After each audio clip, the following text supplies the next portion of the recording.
ही पड़ रहा है सूर्य ग्रहण। हमेशा पूर्णमासी पे चंद्र ग्रहण पड़ता है और अमावस्या पर सूर्य ग्रहण पड़ता है। देखो, बड़े सारे लोग कहेंगे सूर्य ग्रहण तो भारत में है ही नहीं, भारत में इसका कोई असर नहीं होगा। आप मुझे ये बताओ, यहाँ पे भी सूर्य ग्रहण पड़ रहा है, वहाँ का सूर्य और भारत का सूर्य अलग अलग है क्या? नहीं ना। हर जगह का, पूरी दुनिया का सूर्य एक ही है। इसलिए सूर्य ग्रहण में हमारे सूर्य देवता कष्ट में होते हैं, चंद्र ग्रहण में हमारे चंद्र देवता कष्ट में होते हैं। ग्रहण में जब हमारे सूर्य देवता कष्ट में होंगे तो पूरी दुनिया के सूर्य ग्रहण एक, पूरी दुनिया का जो सूर्य है वो एक ही है। जब सूर्य देवता कष्ट में होंगे तो वो पृथ्वी लोक पर प्रतिकूल प्रभाव नहीं छोड़ेंगे। इसलिए आप चाहो चाहे ना चाहो, ये घटना आपके जीवन के लिए बहुत उपयोगी होने वाली है। चाहे भारत में दिखे चाहे ना दिखे, कोई फर्क नहीं पड़ता, लेकिन इसका असर आपकी ज़िंदगी पर ज़रूर और ज़रूर पड़ेगा। सबसे पहले तो मैं आपको टाइमिंग बता देती हूँ कि सूर्य ग्रहण का समय क्या है। पहले मैं आपको बता दूँ, 29 तारीख को ही सूर्योदय के साथ अमावस्या तिथि बनाई जाएगी। आप लोगों को जो भी पूजा अर्चना वंदना करनी है वो 2:30 बजे से पहले कर लेनी है।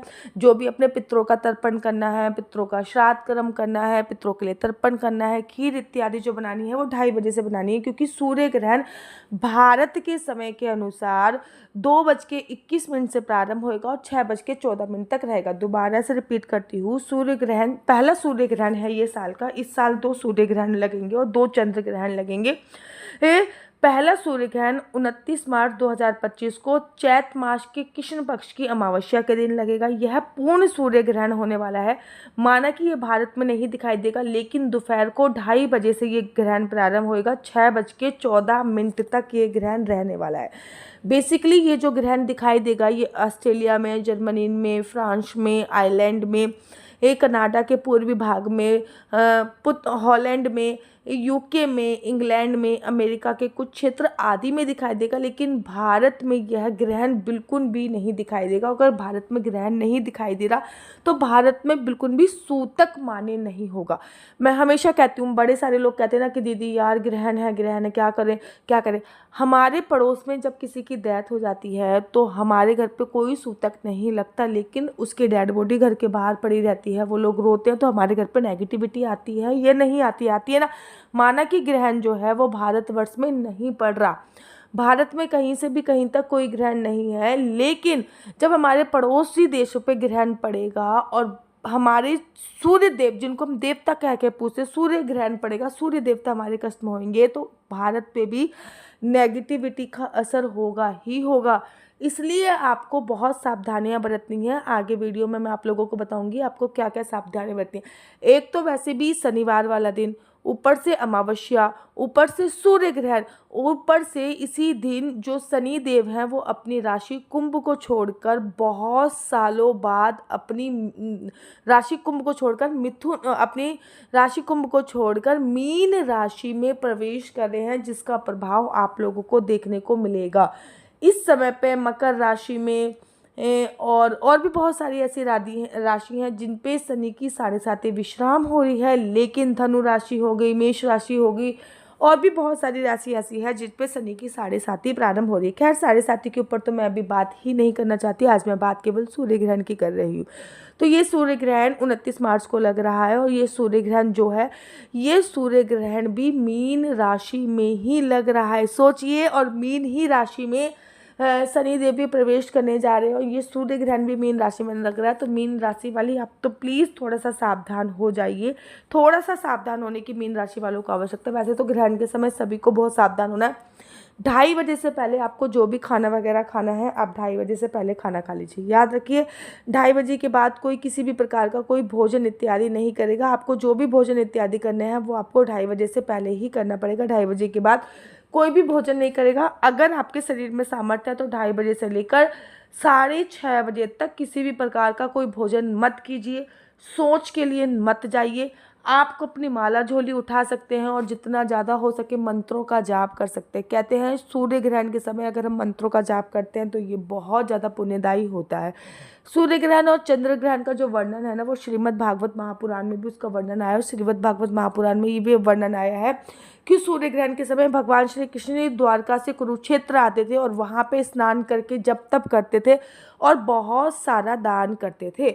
और इस दिन वैसे भी अमावस्या तिथि है, तो इस दिन आपको डबल नेगेटिविटी का सामना करना पड़ेगा। हाँ, इसके अगले दिन आप लोगों के लिए बहुत अच्छा होगा। इस दिन बाहर का खाना बिल्कुल, वैसे भी मैं कहती हूँ अमावस्या से एक दिन पहले और एक दिन बाद बाहर का खाना बिल्कुल आप लोगों को अवॉइड कर देना चाहिए। अमावस्या वाले दिन बाहर का खाना नहीं खाना, किसी भी प्रकार का कोई भी सात्विक भोजन ही खाना है, बिना लहसुन प्याज मांस मदिरा से बना भोजन नहीं खाना।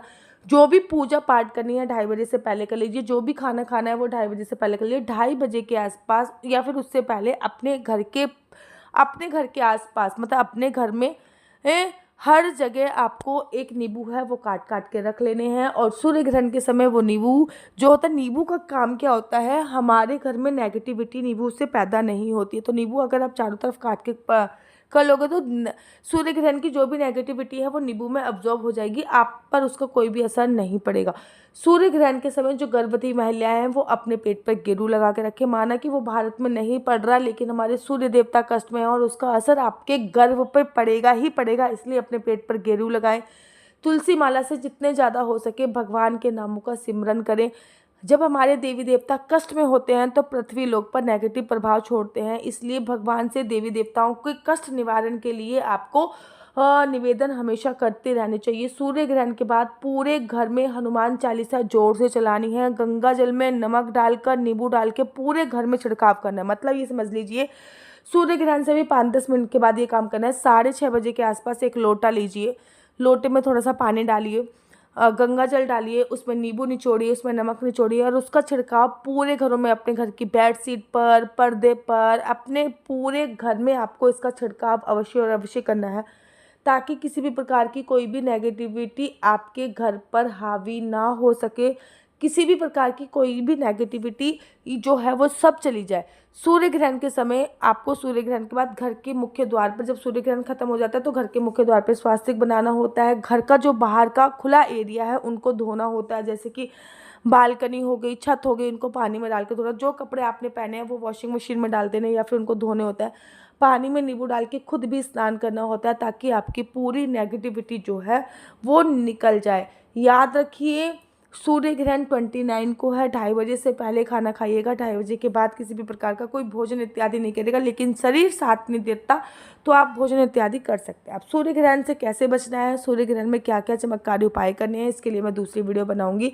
आशा करती हूँ कि आपको मेरी वीडियो अच्छी लगती होगी। राधे हरे कृष्णा। से बड़े सारे लोग बोलते हैं दीदी ओरिजिनल तुलसी माला कहाँ मिलेगी? भाई यहीं पे मिलने वाली ओरिजिनल तुलसी माला मैं आप लोगों के लिए भिजवाऊंगी। एक ओरिजिनल तुलसी माला, एक नहीं बल्कि दो ओरिजिनल तुलसी माला, बिल्कुल 100% असली तुलसी माला होगी, इसकी गारंटी मेरी है। साथ ही साथ आपके लड्डू गोपाल के लिए एक छोटी सी तुलसी माला होगी।